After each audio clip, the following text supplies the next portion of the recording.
तो कर्क लगन की कुंडली में चंद्रमा की महादशा के बारे में हमारी चर्चा चल रही थी और अब तक हम तीसरे भाव तक पूरी चर्चा कर चुके हैं। इस वीडियो में फोर्थ हाउस के बारे में बात करेंगे। अगर मान लो आपका तुला राशि में चंद्रमा स्थित है आपके कर्क लगन के चार्ट में, तो ऐसे में चंद्रमा की 10 वर्ष की महादशा आपके लिए किस प्रकार के परिणाम लेकर आएगी।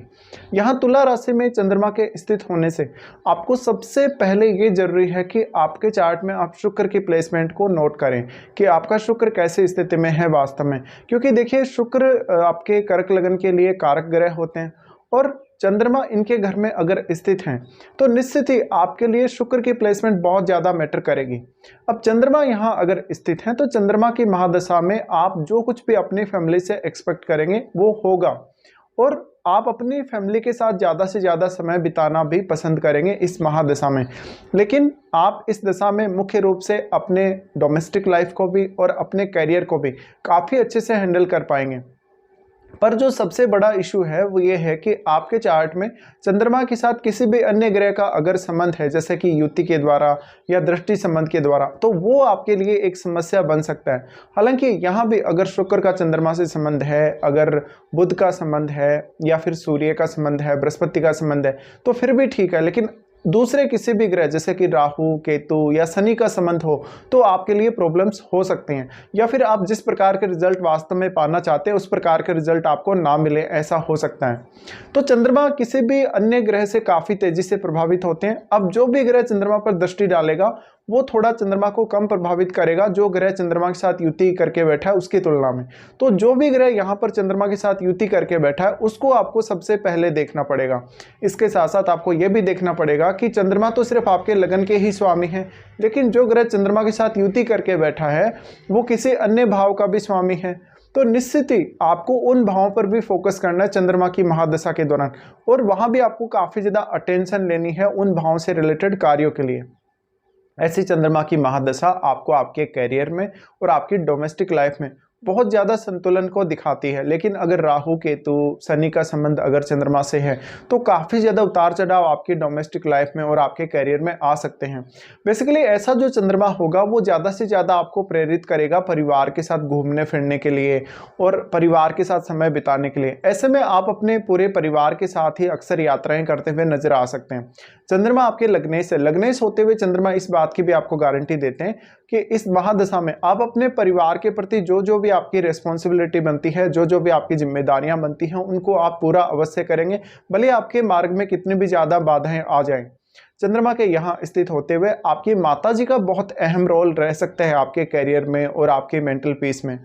चंद्रमा के इस स्थिति की वजह से आप धन संपत्ति के मामले में काफ़ी ज़्यादा लकी रहेंगे। इसके साथ साथ अगर शनि जैसे ग्रह या यहाँ पर राहु, केतु जैसे ग्रह से अगर चंद्रमा का संबंध है, विशेष रूप से दृष्टि संबंध या युति के द्वारा, तो ऐसे चंद्रमा की दशा के दौरान आप विदेश यात्रा के बारे में सोच सकते हैं, किसी लंबी दूरी की यात्रा के बारे में सोच सकते हैं, या अपने जन्म स्थल से दूर जाकर किसी दूसरे स्टेट में रहने के बारे में भी सोच सकते हैं। लेकिन चंद्रमा के साथ जितना ज़्यादा बुध का संबंध होगा, शुक्र का संबंध होगा, तो आपके लिए अपने जन्म स्थल के आसपास ही रहना ज़्यादा उपयुक्त होगा। चंद्रमा की महादशा के दौरान आपको आपके कैरियर के लिए एक प्रॉपर प्लानिंग करने की जरूरत पड़ेगी। यहाँ चंद्रमा के स्थित होते हुए आप अक्सर अपने परिवार से अपने भावनात्मक रूप से सबसे ज़्यादा जुड़े हुए रहेंगे। ऐसे में सबसे ज़्यादा असर इस बात का रहेगा कि आप जो भी फैसले ले रहे हैं अपने घर परिवार को लेकर या अपने कैरियर को लेकर, उन पर आपका मन या आपके इमोशंस बहुत ज़्यादा हावी रहेंगे। इसलिए यहाँ समस्या ये आ सकती है कि आप जो भी फैसले ले रहे हैं उनमें आप लंबे समय तक स्टेबल नहीं रह सकेंगे। बार बार या तो आप अपने फैसलों को बदलेंगे या परिस्थिति के अनुसार लगातार परिवर्तन करते हुए नजर आएंगे। ऐसे में थोड़ी सी स्टेबिलिटी की कमी रह सकती है। हालांकि डिपेंड ये भी करता है कि चंद्रमा की महादशा आपको कौन से एज पीरियड में आ रही है। जैसे कि हो सकता है किसी जातक को ये महादशा बहुत लेट एज में आ रही है उसकी लाइफ में, या किसी को मिड एज में आ रही है, या किसी को बहुत ही अर्ली एज में आ रही है। हालांकि हम इनके बारे में विस्तार से चर्चा करने वाले हैं, लेकिन यहाँ चंद्रमा के स्थित होते हैं मुख्य रूप से आपको सबसे पहले अपने मेंटल पीस पे फोकस करना है कि आपको मानसिक सुख शांति कैसे मिलेगी।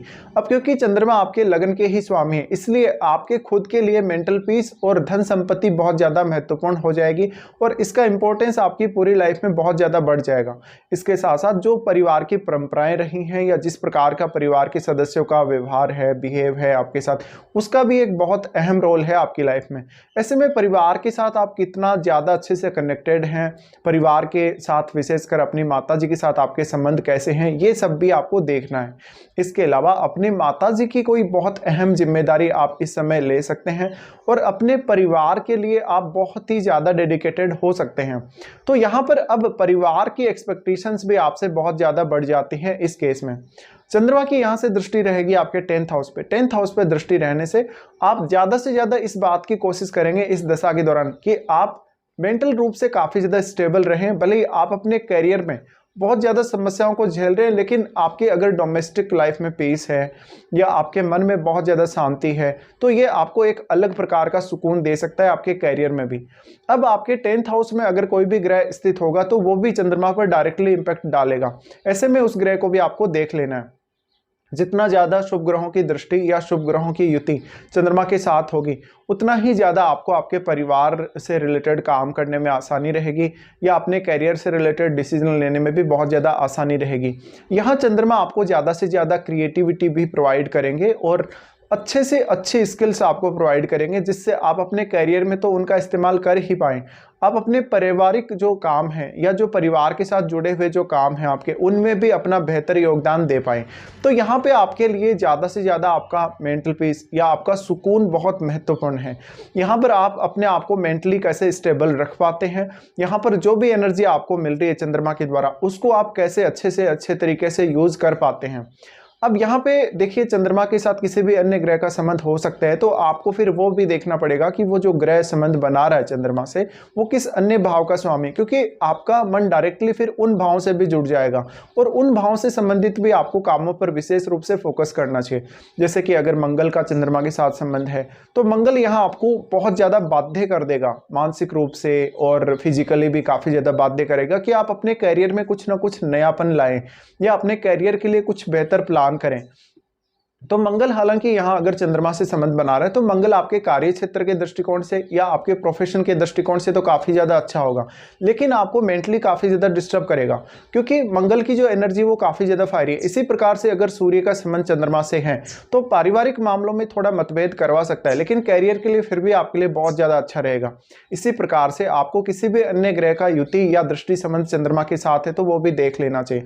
अब यहाँ पे सबसे बड़ा रोल आ जाता है आपकी एज का, कि आपको ये महादशा कौन से एज पीरियड में आ रही है। जैसे मान लीजिए कोई ऐसा जातक है जिसको ये महादशा लगभग 15 साल की आयु तक आ रही है, तो ऐसे में आपके परिवार का जिस भी प्रकार का माहौल रहा है, जिस भी प्रकार का वातावरण रहा है, या परिवार ने आपको जिस भी प्रकार का केयरिंग दिया है, उन सब का प्रभाव आपकी मेंटलिटी पर पड़ेगा। ऐसे में परिवार ने अगर आपको बहुत अच्छे से पाला पोसा है, बहुत अच्छे से आपकी जिम्मेदारियां पूरी करी हैं, आपकी रिक्वायरमेंट्स को पूरा किया है, तो ऐसे में निश्चित रूप से ही आप बहुत ज़्यादा सेटिस्फाई नज़र आएंगे अपनी डोमेस्टिक लाइफ से और अपने शुरुआती जीवन से।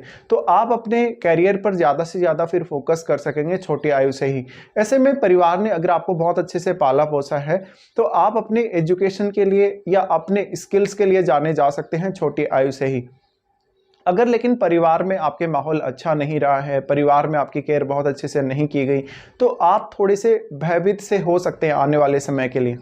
अब चंद्रमा अगर किसी को मान लीजिए महादशा 25 की एज से लेके अगर 35 की एज तक अगर आती है, तो ये आपके करियर के लिए बहुत महत्वपूर्ण महादशा होगी और ये 10 वर्ष की महादशा बहुत कुछ चेंज करने की क्षमता रखती है आपकी लाइफ में। इसके साथ साथ आपका 10th लॉर्ड, अगर आपको आपके कार्य क्षेत्र पे ज़्यादा फोकस करना है, क्योंकि ये जो एज है वो आपके कार्य क्षेत्र के लिए बहुत ही महत्वपूर्ण एज है या आपकी प्रोफेशनल लाइफ के लिए बहुत ज़्यादा इंपॉर्टेंस रखती है। इसलिए अब आपका 10th लॉर्ड और आपके 10th लॉर्ड का क्या वास्तव में चंद्रमा से संबंध है, ये आपको देखना है। तो ये वो समय है जब आपको ज़्यादा से ज़्यादा डेडिकेटेड होकर अपने कैरियर को संवारना है और अपने कैरियर के हिसाब से आपको आगे चलना है या आगे बढ़ना है। ऐसे में आप कितना ज़्यादा रिस्पॉन्सिबिलिटी ले सकते हैं अपने कैरियर में और किस हद तक आप मेहनत करते हुए आगे जा सकते हैं, ये आपके ऊपर डिपेंड करता है प्योरली। उसके बाद मान लीजिए चंद्रमा की महादशा किसी को बहुत लेट एज में आती है, जैसे कि 50 की एज में या इवन 50 की एज के बाद भी, तो ऐसे में चंद्रमा आपके लिए धन संपत्ति के मामले में या पारिवारिक सुख के मामले में ज़्यादा महत्वपूर्ण होंगे। हालांकि कैरियर में तो आप जो आपको करना था वो कर चुके होंगे, लेकिन आपको अपनी फैमिली के साथ ज़्यादा से ज़्यादा समय बिताना चाहिए इस समय में और अपने परिवार को ज़्यादा से ज़्यादा इंपॉर्टेंस देनी चाहिए हर कार्य में। इसके साथ साथ अपने परिवार की केयर आप बहुत ज़्यादा अच्छे से करेंगे अगर ये महादशा आपको लेट एज में आती है। इसके साथ साथ परिवार के साथ काफ़ी सारे टूर भी हो सकते हैं आपके। लेकिन धन संपत्ति के मामले में या मेंटल पीस के मामले में अगर लेट एज में ये महादशा आती है तो ज़्यादा महत्वपूर्ण रहेगी।